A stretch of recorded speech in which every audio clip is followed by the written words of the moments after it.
Hi, my name is Elise, and I'm a coffee educator at Dapper and Wise Coffee Roasters in Portland, Oregon. Today, I'm going to walk us through how to brew coffee on a Hario V60. The first thing you do is get your filter ready. I like to fold this part over the seam so that it lays nicely in here.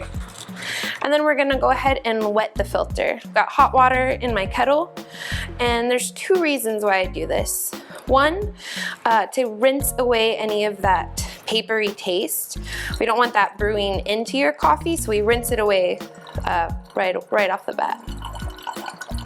The second reason that we do this is to heat everything up so that we're brewing coffee in already heated vessels. Then I'm gonna go ahead and dump the hot water into our cup so that our cup is heated for when we pour our coffee into it. All right, this is ready, so the next step is to grind our coffee. Go ahead and put the fresh coffee in here. For the Hario V60, we're using a medium grind, and that's already set, so I'm gonna go ahead and grind.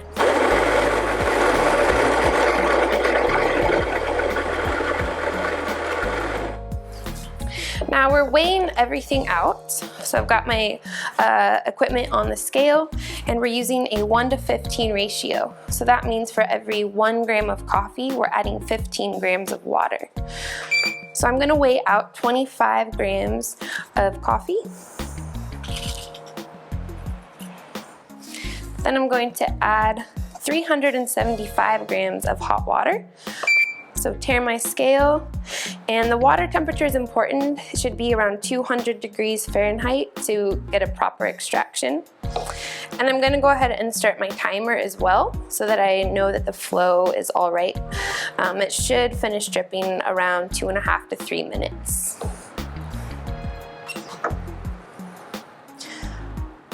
This first initial pour here isn't a whole lot of water, maybe about 75 grams.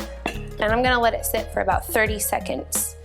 The bubbles that you see coming up is actually CO2 escaping from inside of the beans. And this is allowing room for the water to come in and extract all the good flavor from the coffee. So I'm gonna let that kind of do its thing for 30 seconds, then finish my pour.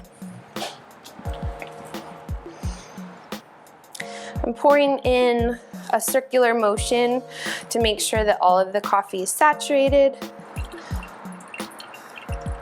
And I'm watching my scale to make sure I'm gonna hit the right amount of water, at 375 grams.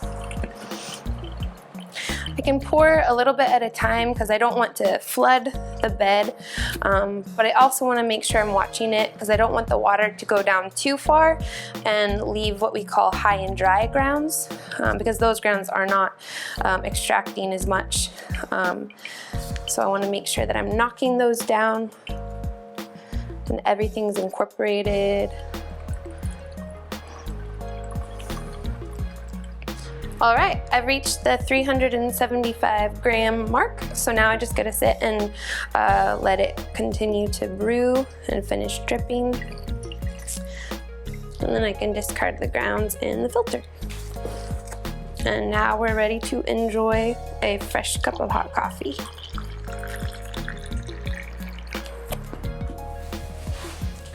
The end.